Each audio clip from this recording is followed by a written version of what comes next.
welcome to Kush News, the newscast of the African diaspora. I'm your anchor, Ochanda, daily bringing you the top stories from Africa and the Caribbean. Let's take a look at today's news on Thursday, May 4th, 2023. We go to Sudan, where fighting has continued despite a truce. Sudan's army and the paramilitary have appeared each to try to push the other out of Khartoum and control areas around the presidential palace and the army headquarters. In Sudan, heavy fighting was reported in and around the capital Khartoum, despite a 7-day ceasefire that was negotiated and brokered by South Sudan's President Salva Kiir. The United Nations Secretary General Antonio Guterres appealed Wednesday for an end to fighting and international support for Sudanese people. He stated that aid must be allowed into Sudan. Sudan's health ministry says that more than 400 people have been killed and nearly 4,000 wounded since the fighting began back on April 15th. South Sudan's foreign ministry announced Tuesday that Sudan's Army Chief General Abdel Fattah al-Burhan and the paramilitary commander Mohammed Hamdan, aka Hameti, have agreed to a new ceasefire.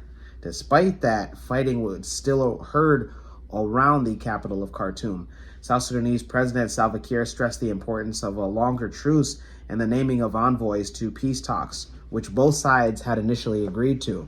Egypt's President Abdel Fattah el-Sisi said his government would support talks in Sudan between the rival factions, adding that he is careful about not interfering in their domestic matters.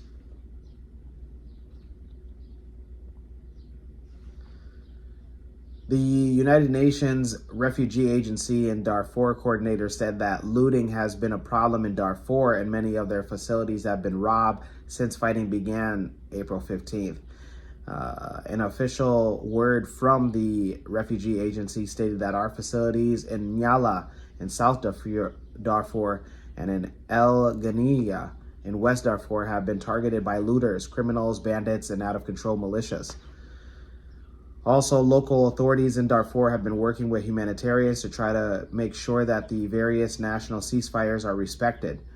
The International Federation of Red Cross and Red Crescent Society said Thursday that it had launched an emergency appeal to support the Sudanese Red Crescent Society. Those in Sudan, let us know on how you guys are and how you guys are doing exactly. We want to hear directly from you. Let us know also if you are looking or if you have made your move over to neighboring countries. Well, let's keep it in the region and go to Burundi.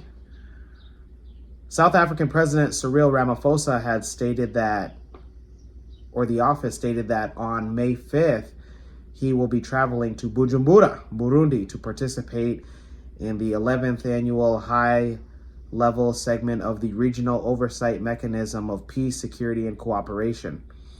The summit, which starts today and goes on until Saturday, May 6th, is a brokered framework aimed at stabilizing the Democratic Republic of Congo. Currently, at this time, the agreement will include Angola, Burundi, Central African Republic, the Republic of Congo, and the DRC, Rwanda, South Africa, South Sudan, Tanzania, Uganda, and Zambia.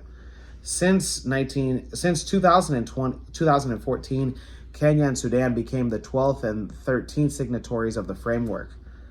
It's a mandate to end reoccurring cycles of conflict in DRC, which has impacted its stability and development in the Great Lakes region.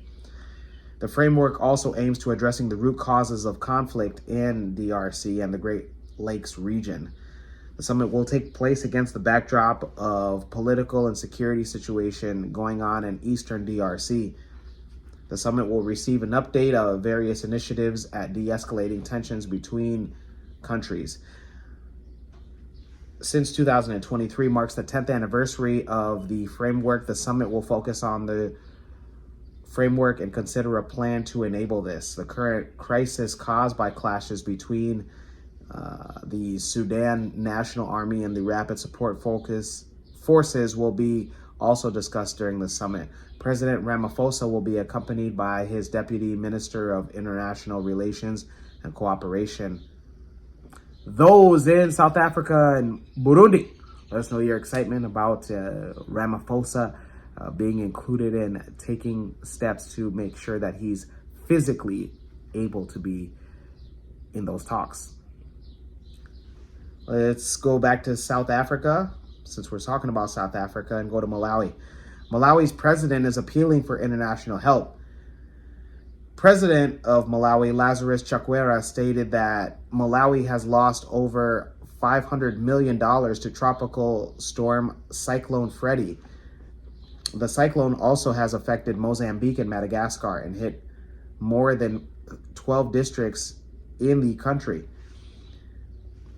Chakwera stated that after this emergency period has passed, our experts have estimated the work of recovery and reconstruction will cost an additional $500 million.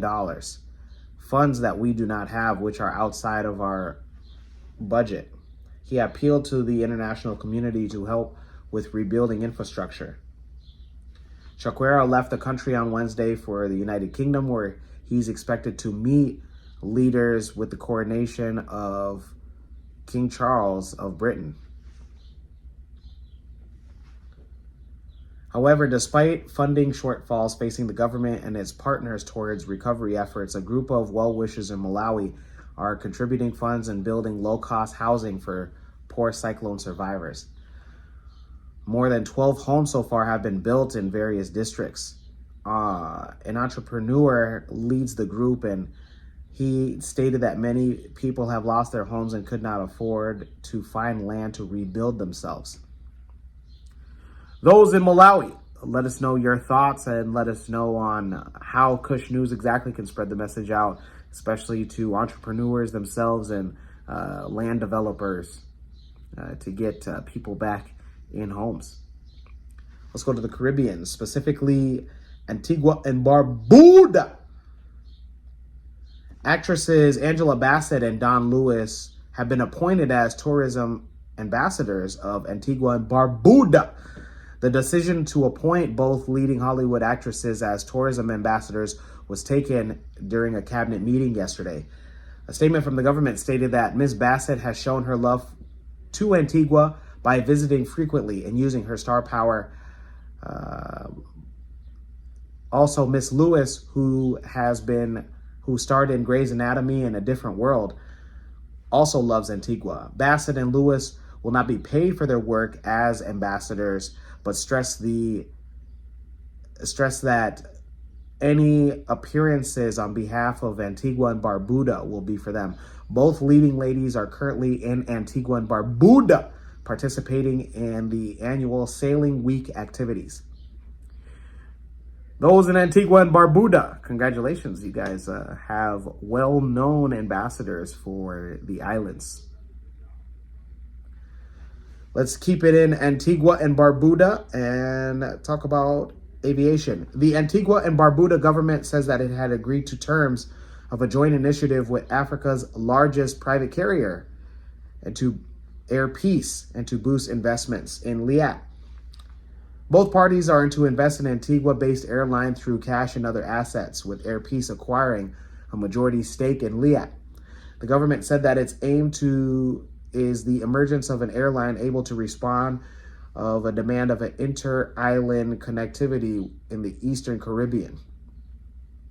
The Foreign Minister Chet Green spoke of the government's commitment to the revitalization of the carrier and welcome Air Peace Chairman Alan Onyema's continued interest in investing in the airline.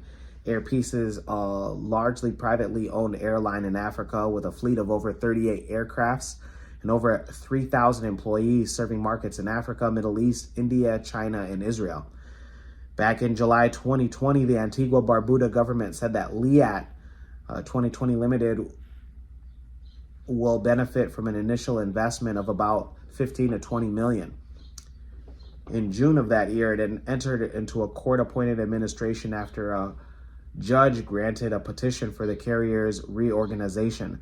The airline is owned by governments of Antigua and Barbuda, Barbados, Dominica, St. Vincent, and the Grenadines as well. Antigua and Barbuda's Prime Minister Gaston Brown said previously that a decision had been taken to allow Barbados and St. Vincent and Grenadines to turn over their shares in Liat to St. John's for $1.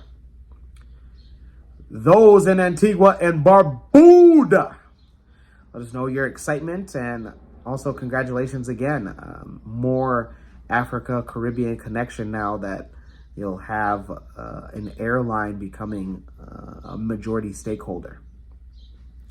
We had today's newscast with the African proverb of the day, and it comes to us from Congo, specifically DRC, the Democratic Republic of Congo. Man, I love you guys. Real quick before I read this proverb of, your guys' music ran my childhood during the 90s, so shout out to Congo. I've always had a big heart for you guys. All right, and it reads, wisdom is like fire. People take it from others. One more time. Wisdom is like fire. People take it from others. Ooh, all right. Talk about a flame. And I hope you guys out there take each and everything that we put in Kush News and take it for you guys yourselves and continue to run with it. We welcome you guys to do that. Let me know your interpretations of today's African proverb of the day, as well as your thoughts, comments, questions, and concerns on the top stories. Don't forget to like, subscribe, hit that notification bell for today and any other time that we upload material. Also, feel free to follow us on Twitter at Kush_News1. Again, that's Kush_News1. This Saturday, we'll hold our first ever Twitter space, talk about the top stories of the week. For Kush News on Kush Convos TV, I'm Ochanda. We'll see.